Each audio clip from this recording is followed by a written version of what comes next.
नमस्कार, मैं हूं सदफ जमीर और आप देख रहे हैं इंडियन प्रेस हाउस। चढ़ावा घोटाला अब बहुत बड़ा हो चुका है। पहले हिंदू रक्षा दल के प्रमुख पिंकी चौधरी चोरी और घोटाले की सफाई देते हुए कहते हैं कि हिंदुओं का पैसा था, अगर हिंदुओं ने ले भी लिया तो तुम्हें क्यों मिर्ची लग रही है। क्या वो इस बयान के जरिए किसी को बचाना चाहते थे? और अब फिल्म इंडस्ट्री के जाने माने अभिनेता अनुपम खेर के हालिया बयान पर सवाल उठ रहे हैं।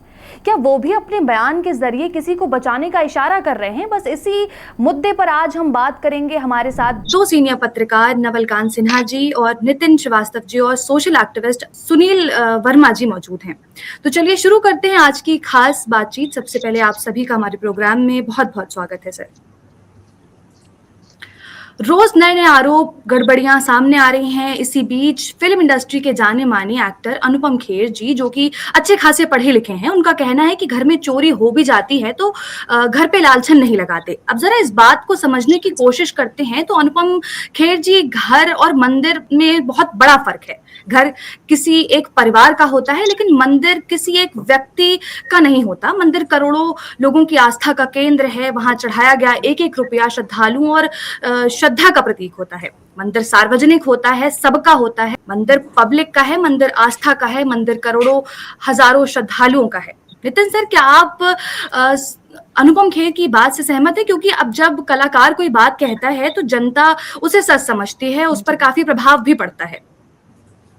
देखिए सदफ जी, जिस तरीके से पूरा का पूरा वाकया सामने आया है, उसके बाद से तमाम तरह से जो है उसमें चर्चाएं शुरू हो चुकी हैं।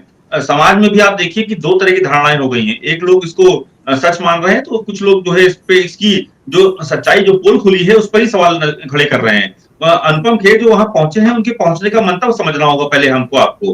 देखिए, अनुपम खेर वहां पर अशोक सिंघल के किरदार को लेकर के एक फिल्म बना रहे हैं और उस फिल्म के सिलसिले में लगातार वो वहां पर कैंप करे हुए हैं। आपने देखा उनका पहले लुक आया था नॉर्मल एज ए एक्टर, उसके बाद एक वो अशोक सिंघल जो कि विश्व हिंदू परिषद के नेता थे और राम मंदिर आंदोलन के एक मुख्य प्रणेता रहे हैं। उन्हीं के आंदोलन की वजह से आज वहां पर मंदिर बन पाया है, तो उसका वो किरदार निभा रहे हैं। तो ऐसी स्थिति में उनको इस तरह का बयान देना कहीं ना कहीं उनकी मजबूरी है और वो इस बात पर जोर देना चाहते हैं कि अभी जो मंदिर में चोरी हुई है वो कोई बाहरी मुद्दा नहीं है, घर का मुद्दा है। यानी कि वो हिंदुत्व को इकट्ठा करने की बात कर रहे हैं।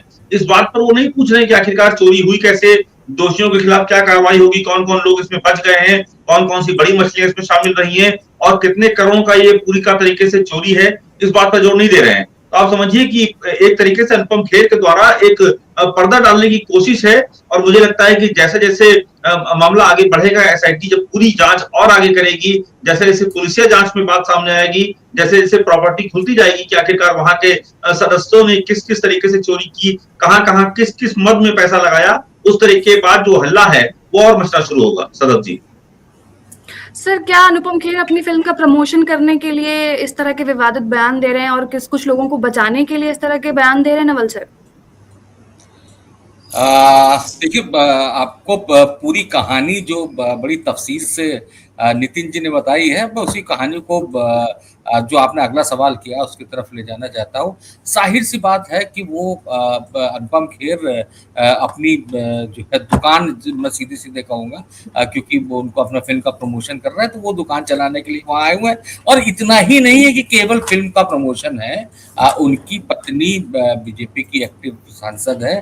तो जाहिर सी बात है कि उनकी छवि जो है, उनकी जो पहचान जो है, वो बीजेपी सपोर्टर की तरह से है। तो इनके दो रिश्ते साफ नजर आ रहे हैं। एक तो ये कि वो बीजेपी के सपोर्टर रहे और उनके पिछले बयान भी यही दर्शाते हैं कि वो बीजेपी के सपोर्टर रहे। और इसके साथ ही फिल्म आ रही, आप जानती हैं कि जो फिल्म वाले हैं वो तमाम तरह के विवादों को अपनी फिल्म आते समय जन्म देते हैं। और तमाम फिल्मों को हमने देखा भी है कि वो विवाद में आने के बाद लोगों का आकर्षण बढ़ जाता है और देखने वालों के नंबर्स बढ़ जाते हैं और पिक्चर चल जाती है। तो जाहिर सी बात है कि दोनों तरह का फायदा उठाने की कोशिश अनुपम खेर कर रहे हैं, ऐसा मुझे मोटा मोटा नजर आ रहा है। अगर ये मान भी लिए जाए कि बहुत बहुत श्रद्धा से कह रहे हैं कि अपने घर की बातों को बाहर नहीं जाहिर होने देना चाहिए, तो ठीक है, मान भी लेते हैं कि वो हिंदुओं की घर की बात कर रहे हैं। लेकिन कोई बात क्यों छुपानी चाहिए? घर की बात भी क्यों छुपानी चाहिए? आप कल्पना कीजिए कि किसी घर में किसी बच्ची के संग कोई बदतमीजी कर देता है या कोई यौन अपराध सकता है, चाहे वो उस परिवार का कोई सदस्य हो, रिश्तेदार हो या कोई नौकर हो, तो क्या उसको छुपाया जाएगा? देखिए, अपराध को छुपाना खुद में एक बहुत बड़ा अपराध है और कोई भी व्यक्ति अगर ऐसी बात कह रहा है कि इसको हमको अपने बीच में रखना चाहिए था, तो ये वही काम कर रहा है जो चंपत राय कर रहे थे। चंपत राय 5 जून को उनको पता चल जाता है, उसके बाद उसको ढकने की कोशिश करते हैं, उसके बाद तमाम तरह के बयान देते हैं और बयान में कहते हैं कि नहीं, ऐसा कुछ नहीं है और जो लोग कर रहे हैं वो राजनीति कर रहे हैं, और अंत में खुल के सामने आया। और भाई साहब, 1-2 लोग नहीं, बड़ी संख्या में लोग निकल के आए, 7-8 लोग निकल के आए जो सीधे-सीधे वहाँ से पैसा चुराने में शामिल थे। और सबसे बड़ी जिम्मेदारी तो उनकी होती कि वो जो देख-रेख करने वाले थे वो लोग क्या कर रहे थे। तो ज़ाहिर-सी बात है कि ये छोटा-मोटा मसला नहीं है और ये किसी एक व्यक्ति का मसला नहीं है। और घर की आप बात करेंगे तो हिंदू पूरी दुनिया में रहता है, तो ये बात तो जो युगांडा का हिंदू होगा वो भी जानना चाहेगा, कनाडा का हिंदू होगा वो भी जानना चाहेगा, श्रीलंका का हिंदू होगा वो भी जानना चाहेगा, इंडोनेशिया में भी जो हिंदू रहते हैं, जो अंकोर वाट में हिंदू रहते हैं, पूरी दुनिया में हिंदू रहते हैं ना। तो बात ये है कि मामला चोरी का है, ये हिंदू धर्म की किसी कमी का नहीं है।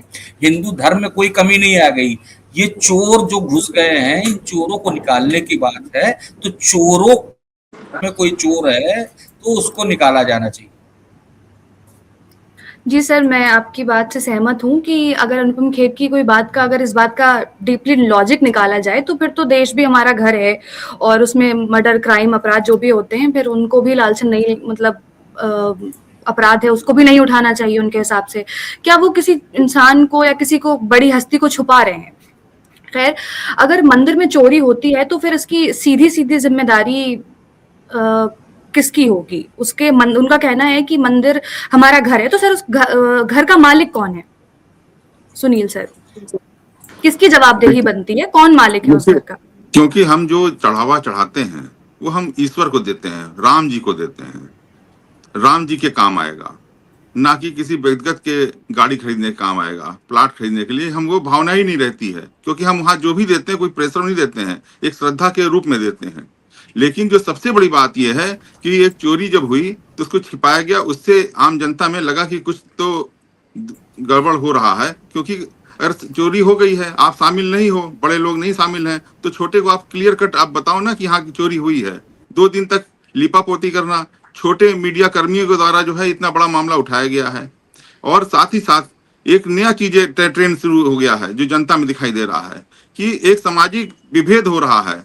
एक यादव के यहाँ से 1 लाख रुपया मिला 80 लाख में से, और उसको नंबर 1 पे लाके एक ऐसा हाईलाइट किया गया कि एक जो, अगर ये केवल पिछड़े वर्ग और दलितों का है ही नहीं मंदिर है, उनका एक वो अपराधी किस्म के हैं। इसका जो एक लाइन सेट की गई है, इससे जो है सरकार की छवि बहुत खराब हो रही है और एक सामाजिक जो है ध्रुवीकरण शुरू हो गया है। जो टुन्नू यादव वो आरएसएस का आदमी था, आरएसएस के ट्रेंड था। आज आरएसएस के अंदर के भी जो पिछड़े वर्ग के और दलित वर्ग हैं वो भी आपस में देख रहे हैं कि हमसे सवर्ण जो है कुछ दूर दूर रह रहा है, क्या हमारे पर शक हो रहा है, हम चोर हैं क्या। एक चोर की जात की तरह से दिखाया जा रहा है कि छोटी जात वाले चोर होते हैं। ये एक नया ट्रेंड आ रहा है, ये खतरनाक ट्रेंड है। चोरी से बड़ा ये ट्रेंड खतरनाक है। चोरी तो हो गई, वो तो आगे कवर होगा, आगे अगर जांच होगी क्योंकि इतना बड़ा मामला हो गया है, जन जन तक हो गया है। क्योंकि अगर राम मंदिर हमारा इसमें जवाबदेही किसकी होगी? इसमें कौन मालिक है? किसकी जवाबदेही होगी? कौन जिम्मेदार है? सब सीधे आपके ओपिनियन से कौन जिम्मेदार है? देखिए, सबसे पहले है जब ये शुरुआत ही इसकी गलत हो गई है। जब हम ट्रस्ट बनाते हैं, ये ट्रस्ट कहीं से वो ऐसा नहीं अध्यादेश से बना था, जैसे हमारा बालाजी ट्रस्ट है। तो ऐसे ट्रस्ट की तो हमारी एसआईटी के क्षेत्राधिकार में ही नहीं आता है। आखिरी में आ जाएगा कोर्ट में कि क्षेत्राधिकार में ही नहीं आता था। फिर जो जितने 8 नाम दिए हैं उनके फादर का नाम नहीं मालूम है क्या, उनका पता भी नहीं मालूम है। पिता अज्ञात, पता अज्ञात। फिर टुन्नू यादव कौन? कल ही चल रहा था कि जैसे एक ट्रेंड चलता है, टीपू आप ही अकेले हो क्या, टिन्नू अकेले आप ही हो क्या। टिन्नू जितने यादव है सबका नाम आएगा। फिर तो ये तो लिपापोती कमजोर कैसे केस हो, ये देखने की बातें हैं। इतना सीसी कैमरे की जिम्मेदारी किसकी थी?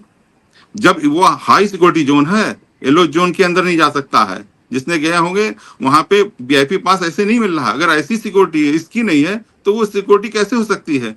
इंटरनेशनल थ्रेट है, जब कहते हैं आतंकवादी घटना भी हो सकती है, कितनी बड़ी फोर्स लगी है। और जो एक निजी सुरक्षा कर्मी है उनको नोट गिनने में लगा दिया। वो क्या कहते हैं, आउटसोर्सिंग से आए हुए हैं, बैंक के कर्मचारी, बैंक ने लिया था आउटसोर्सिंग में, उसको लगा दिया आप वहां पर। क्या हो रहा है किसी को समझ नहीं आ रहा है। अब ये चीजें ऐसी हैं कि हर एक हिंदू हृदय से व्यथित है। वो हमको भी नहीं अच्छा लग रहा है कि ये कोई अच्छी चीजें नहीं हुई हैं। अब इसको ना छिपाते बन रहा ना दिखाते बन रहा है। अब जिम्मेदारी किसकी कही जाएगी, ये भी हो सकता है छोटी मछलियों की जिम्मेदार मान लिया जाए, लेकिन इतनी बड़ी घटना जो है हर जगह एक एक कैमरे की रिपोर्टें होती हैं, 60 दिन का तो सबके पास रहता है, और वही ना होना। अब हम कोई ये भी नहीं कह सकते कितनी बड़ी चोरी हुई। जितना जी अधिक सर, क्योंकि आस्था जितनी भी उतनी अभी अधिक तक चोरी। की, हाँ, जी, क्योंकि अभी तक जितनी भी चोरी पकड़ी गई है वो सिर्फ हाँ 40 दिन के सीसीटीवी के सदफ, हिसाब से पकड़ी जा रही है, तो उससे कुछ ऐड करना चाह रहा हूँ सदफ, अगर आप जी, इजाजत जी, है तो मैं सुनील जी से जी, जी। सवाल, हाँ एक हाँ क्वेश्चन लेना चाहता हूँ। सुनील जी, ये बताइए कि आपने भी कहा कि ये एक जाति को टारगेट करने की कोशिश हो रही हाँ है, तो हाँ। इस पे आपका आधार क्या, जो FIR हुई इसमें तो ज्यादातर जो है वो एक ब्राह्मण है, सीधे सीधे कहूँ कि ब्राह्मणों का नाम है, तो लेकिन जो है इसमें आप ये कैसे कहा कि क्या कहते हैं किसी एक जाति को टारगेट किया जा रहा है? ये क्या है, हमेशा क्या होता है, एक मीडिया में जितने भी आप देखेंगे, यूट्यूब का आप सर्च कर डालें, जितने भी हो सोशल मीडिया में भरे पड़े हैं, केवल जो है बाकी का लोग नाम ही नहीं बता पाएंगे। आप आम जनता से आप सर्वे करिए, लखनऊ जैसी जगहों पे 10 लोगों से पूछाइए कि इसमें 8 लोगों में नाम क्या है, एक नाम जरूर आएगा, टुन्नू यादव, उसके आगे नहीं बता पाएंगे। फिर इतना बताएंगे एक शुक्ला जी थे, एक मिश्रा जी थे। तो ये सामाजिक जो है एक आधार बन गया है। जितनी जगह पे दंड मिलता है, किसी को भी कोई चीज होती है, उसमें एक खोजा जाता है कि कैसे होगा। मुस्लिम नहीं मिल सकता था फैक्टर, तो ओबीसी का फैक्टर ले लिया है। तो ये जो है फैक्टर लेना अच्छी बात नहीं है। चोर चोर होते हैं, उनकी कोई जाति कोई वर्ग नहीं होता है। हाँ, चलिए आप सही बात कर रहे हैं। श्रीवास्तव जी भी बैठे हुए हैं, तो मुझको लग रहा है इनसे भी पूछ लेना चाहिए। सदैव आपके प्रोग्राम में मैं कुछ लीडिंग क्वेश्चन ले रहा हूँ, तो उसको आप अदरवाइज मत दीजिएगा। नितिन जी, आपको मेरी आवाज आ रही हो तो ये बताइए कि एक सुभाष श्रीवास्तव, टिन्नू यादव के बाद दूसरा नाम जो सबसे ज्यादा चर्चित में वो सुभाष श्रीवास्तव है। क्या वाकई जाति को लेकर कुछ वहां पे विभेद हो रहा है क्या? देखिए, सबसे बड़ी बात है नवल जी की जाति को लेकर के मसला नहीं है। जैसा कि हमारे सुनील जी ने कहा कि इतनी सीसीटीवी लगे थे, इतनी हाई सिक्योरिटी जोन है। सबसे बड़ी बात यह है कि मुख्यमंत्री योगी आदित्यनाथ वहां पे हर हफ्ते, हर 15 दिन में 1-2 बार जाते हैं, मंदिर दर्शन करते हैं। तो आखिरकार वहां पे इतना बड़ा सिक्योरिटी लैप्स कैसे हुआ? आपका ऑफिस जहां पर है, जहां पे हम लोग अभी बैठे हैं, हजरतगंज चौराहे पर, अगर हजरतगंज चौराहे से आप बाबू भवन चौराहे तक बिना सीट बेल्ट के या बिना हेलमेट के जाएंगे, तो आप वहां पर पहुंच नहीं पाएंगे, उससे पहले आप तक चालान आ जाएगा। तो आपके पास ये सुविधा उपलब्ध है, और वहां पर 800, 1600 सिक्योरिटी कैमरे लगे हैं, इतनी भारी फोर्स है, इतना बड़ा का पूरा प्रशासनिक अमला लगा हुआ है, रोज कोई ना कोई वीआईपी जाता है। उसके बावजूद इस तरह की डकैती, मुझे लग रहा है कि जैसा कि पूर्व प्रधानमंत्री अटल जी ने कहा था कि अगर रात को चोरी हो रही है और कुत्ते ना भौंके, तो निश्चित रूप से माना जाए कि कुत्ते और चोरों में कहीं ना कहीं मिलीभगत है। कुछ वैसी ही स्थिति देखने को मिल रही है। सबसे बड़ी बात यह है कि आखिरकार ये जो डाका हुआ है, ये कितने करोड़ों का है, इसका भी कोई ऑडिट रिपोर्ट या इसका कोई आंकड़ा निकल के सामने नहीं आ पाया है। महाकुंभ चल रहा था, सरकार ने दावा किया तकरीबन 70 करोड़ लोगों ने जो है वहां पर डुबकी लगाई, वो सब लोगों ने दर्शन किए, किस तरह की स्थिति थी हम सबके सामने वाकिफ है।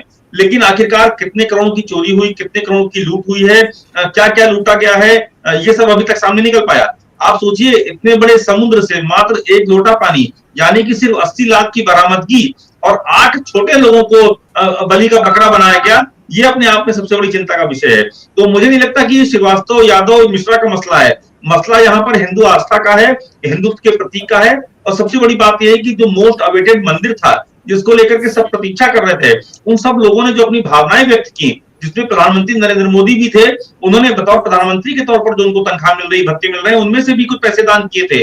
वो पैसे आखिरकार कहां गए? उन पैसों की देखभाल कैसे होगी? उन पैसों का जो बंटाधार हुआ है, उसका जिम्मेवार आखिरकार क्यों है, कौन है? सबसे बड़ी बात आप देखिए, जो वहां के कोषाध्यक्ष हैं, उन्होंने साफ तौर पर कह दिया कि मेरी जिम्मेदारी नहीं है, मेरी साइनिंग अथॉरिटी नहीं थी। तो आखिरकार अथॉरिटी थी किसकी वहां पर? चंपत राय कह रहे हैं कि अनिल मिश्रा दोषी है, अनिल मिश्रा कह रहे हैं कि टिन्नू दोषी है। तो इस तरह के सोचिए, एक चेन टू चेन फॉलो कराई जा रही है कि ये फला व्यक्ति दोषी है, फला वर्ग दोषी है। इस बारे में भी अफवाह फैलाई गई कि टिन्नू यादव की 980 बार अखिलेश यादव से बातचीत हुई। तो आखिरकार क्या पूर्व मुख्यमंत्री या कोई इतना बड़ा नेता खाली इसलिए बैठा है कि 980 बार जो है वो बात करेगा? और एक बात मैं आपको और दावे से कह सकता हूँ, 980 बार शादी से पहले अखिलेश यादव ने डिंपल यादव से भी बात नहीं की होगी, क्योंकि अखिलेश यादव सांसद हैं, पूर्व मुख्यमंत्री हैं और समाजवादी पार्टी के राष्ट्रीय अध्यक्ष हैं। क्या कोई नेता इतना खाली है कि 980 बार की बातचीत करेगा? अगर उसको टिमनी यादव को कोई डेटा देना भी होगा, कोई अगर अंदर की गोपनीय रिपोर्ट देनी भी होगी, तो महज 1-1.5 घंटे का रास्ता है अयोध्या से लखनऊ का, वहां पे आके दे सकता था। तो इस तरह की बातों को बीच बीच में ला करके सिर्फ गुमराह करने की कोशिश की जा रही है कि इसमें यादव है, इसमें श्रीवास्तव है, इसमें मिश्रा है। सवाल इस बात का है कि आखिरकार ट्रस्ट पूरा जिम्मेदार है, और इस जिम्मेदारी को लेकर के छोटी मछलियों को जो निशाना बनाया जा रहा है, ये भी मुझे लग रहा है कि हिंदू आस्था पर चोट है, और ये भी कहीं ना कहीं आम जनमानस के बीच में चिंता का विषय है।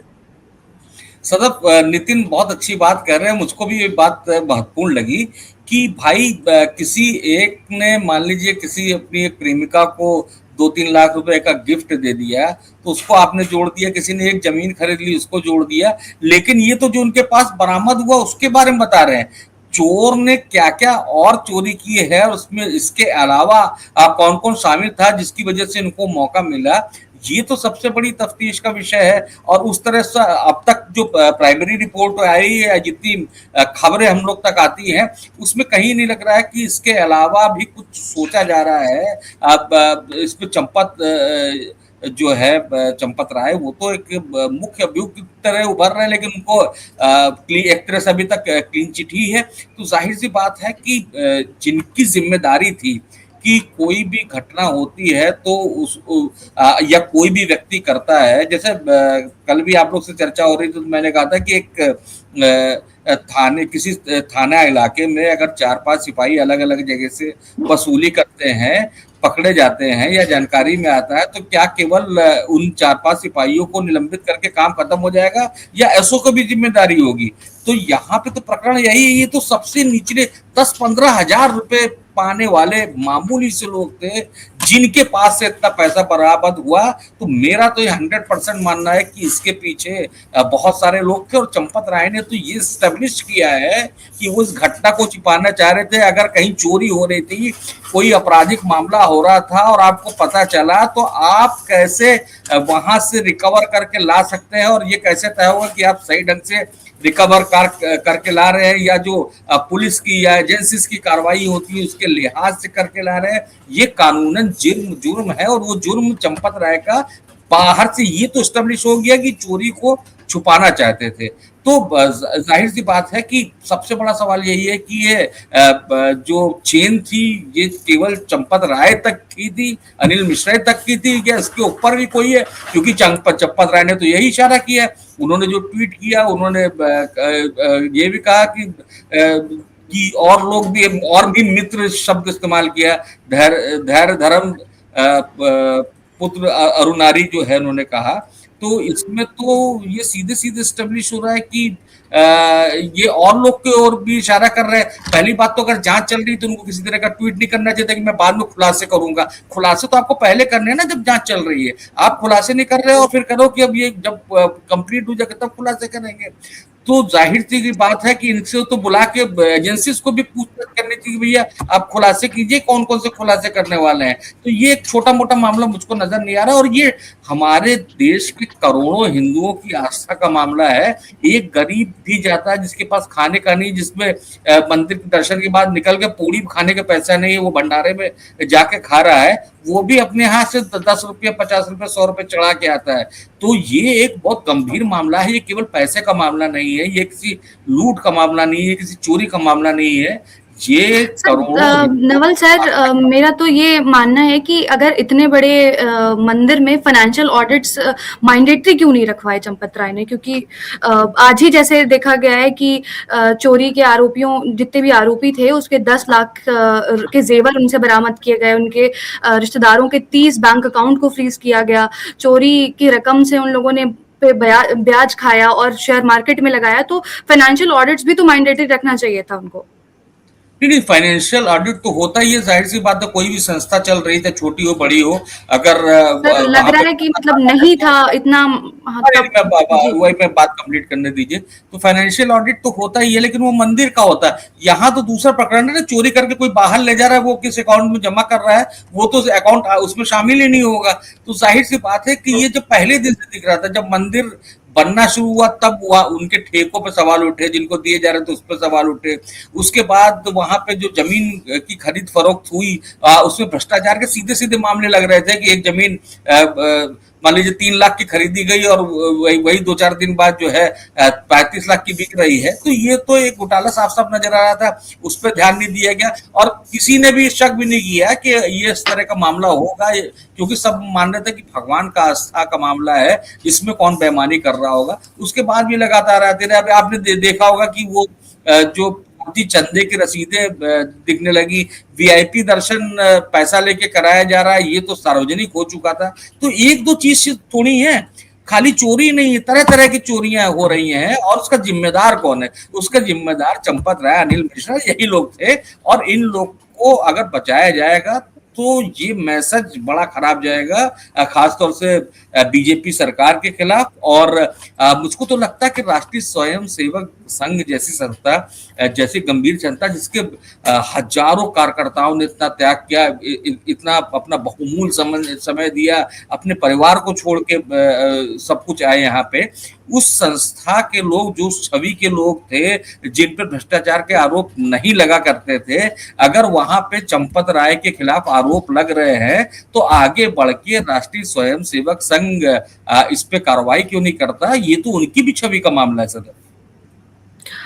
सुनील सर, जैसे नवल सर ने बोला कि इसके सीधे-सीधे ज़िम्मेदार सरकार, क्योंकि योगी जी तो कह रहे थे कि अयोध्या में सिर्फ राम भक्त ही जा सकते हैं, सबसे बड़ा राम भक्त और सनातन बीजेपी खुद ही को मान रही थी। जगह-जगह पर कहती थी कि हम राम को लाएँ, खूब प्रचार-प्रसार करती थी। तो क्या मंदिर बनवाने में जब पूरा क्रेडिट पीएमओ का था, तो अब चोरी और ज़िम्मेदारी, जितनी भी घोटाले हुए हैं, उसकी ज़िम्मेदारी भी सरकार को ही लेनी चाहिए?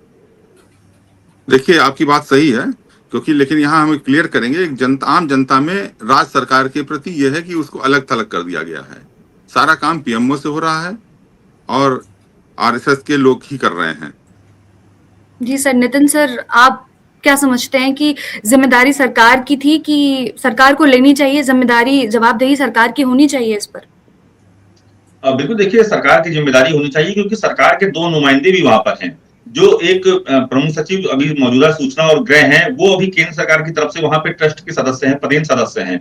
और जो अयोध्या डीएम है, वो वहां के बतौर डीएम वहां के ट्रस्टी हैं, मेंबर हैं। तो ऐसी स्थिति में सरकार के तौर पर जिम्मेदारी वहां पर है। जिम्मेदारी तब और भी बढ़ जाती है कि जब एक संत जो है उत्तर प्रदेश का मुख्यमंत्री हो। जिम्मेदारी तब और बढ़ जाती है कि जब एक संत मुख्यमंत्री हर हफ्ते अयोध्या का दौरा करे, उसके बाद इस तरह की कोई दुस्साहस वारदात जो है मंदिर परिसर में करे। तो एक बिलाल सहारनपुरी साहब का बहुत अच्छा शेर है, जैसे सुनील जी ने भी कहा कि सियासत हो चाहे शतरंज, दोनों का नियम ये है कि वजीरों को बचाने में जो बलि दी जाती है वो प्यादों की होती है। तो वही हुआ इस पूरे घटनाक्रम पर भी। आप देखिए, एफआईआर जिस तरह से दर्ज की गई, ये पहला ऐसा घटनाक्रम है और योगी सरकार बनने के बाद ये पहली ऐसा घटना है कि जहां पर पहले एसआईटी बनी है, बाद में एफआईआर हुई है और बुलडोजर नहीं चला।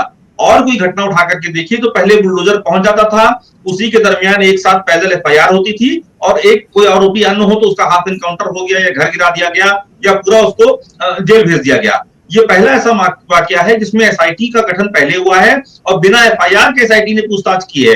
अब चूंकि जब एफआईआर हो चुकी है और उसके बाद 80 लाख की बरामदगी हुई है, तो आप सोचिए कि जो एसआईटी बनने के बाद से और एफआईआर का जो समय था, उस पीरियड का जो एक डिटेल है, वो आखिरकार कौन इकट्ठा किया होगा, किसके पास रहा होगा, कौन कौन से ऐसे सबूत हैं जिसको नष्ट कर दिए गए होंगे। क्योंकि एसआईटी के पास कोई अरेस्टिंग की पावर नहीं थी, क्योंकि एफआईआर ही नहीं थी। एसआईटी के पास कुछ ऐसा आदेश देने का पावर नहीं था। एफआईआर होने के बाद इस तरह का एग्जिस्टिंग वो बना हुआ है, पावर है पुलिस को। तो ये कहना कि सीधे तौर पर प्रशासन की पूरी तरीके से मूकदर्शिता और सरकार की कहीं ना कहीं उदासीनता, इन सब का नतीजा रहा है। अभी भी मौका है सरकार को, केंद्र सरकार को, आरएसएस को, सबको मिलकर के इसमें एक बड़े लेवल पर गोपनीय जांच करा ले अपने लेवल पे, और उसमें जो भी बड़े दोषी हैं पूरे ट्रस्ट के मेंबरों को इसमें चेंज करने की जरूरत है, उसको पूरी ओवरहॉलिंग की जरूरत है। और जब तक ईमानदार और पारदर्शिता तरीके से वहां की व्यवस्था में बदलाव नहीं लाया जाएगा, तब तक मुझे लगता है कि जो हिंदुत्व की जो बात कर रही थी बीजेपी, आरएसएस या तमाम सारी सरकारें, उनके लिए भी कहीं ना कहीं मैसेज है, क्योंकि हिंदू बहुत आहत हुआ है। आप देखिए लगातार जो जितने दर्शनार्थी वहां पहुंच रहे हैं अयोध्या में, उन सब लोगों से अगर बात करिए तो उन्होंने साफ तौर पर कहा है कि हम दर्शन करने तो जरूर आए हैं, लेकिन हम चढ़ावा नहीं चढ़ा रहे हैं, क्योंकि अब वो किसकी जेब में जाएगा ये नहीं मालूम। तो कहीं ना कहीं ऐसा मैसेज चला गया है आम जनमानस के बीच में, आम हिंदुओं के बीच में। वहां के जो बड़े कारोबारी हैं वो सुस्त पड़ गए हैं, क्योंकि दर्शनार्थियों में जो है वो कमी आई है। तो ऐसी स्थिति में इतना भव्य मंदिर है, अभी पूरी तरीके से बन के तैयार भी नहीं हुआ है, हजारों करोड़ रुपए उसके खाते में पड़े हैं, हजारों करोड़ का मेगा प्रोजेक्ट है, और बताया जा रहा है कि झंडारोहण जब हुआ तब उसमें प्रधानमंत्री पहुंचे, नींव में प्रधानमंत्री पहुंचे, उद्घाटन में पहुंचे, अब जब उसके ऊपर फिल्में भी बन रही हैं। तो ऐसी स्थिति में ऐसा मैसेज बिल्कुल ना जाए कि मंदिर जो है वो ठगने का स्थान है, वहां दान किया हुआ पैसा जो है किसी की जेब में जाकर के वो उनके ऐशो आराम की चीजें होती हैं, उस व्यवस्थित होती हैं। तो इस तरह का मैसेज ना जाए, ऐसा सरकार को साफ संदेश देना चाहिए, और ऐसे मौके पर देना चाहिए क्योंकि उत्तर प्रदेश के जो मुख्यमंत्री हैं वो संत हैं, और ऐसी स्थिति में जनता को उनसे भी उम्मीदें हैं कि आखिरकार वो एक निष्पक्ष जांच करा करके दोषियों के खिलाफ कार्रवाई कराएंगे। सदब जी सर, तो इसी के साथ आज की इस खास बातचीत को यहीं पर विराम देते हैं। आप सभी मेहमानों का बहुत बहुत शुक्रिया, आपने इतनी खुलकर इतनी साफ तरीके से हमारे दर्शकों को इतनी जानकारी दी। बहुत बहुत धन्यवाद सर।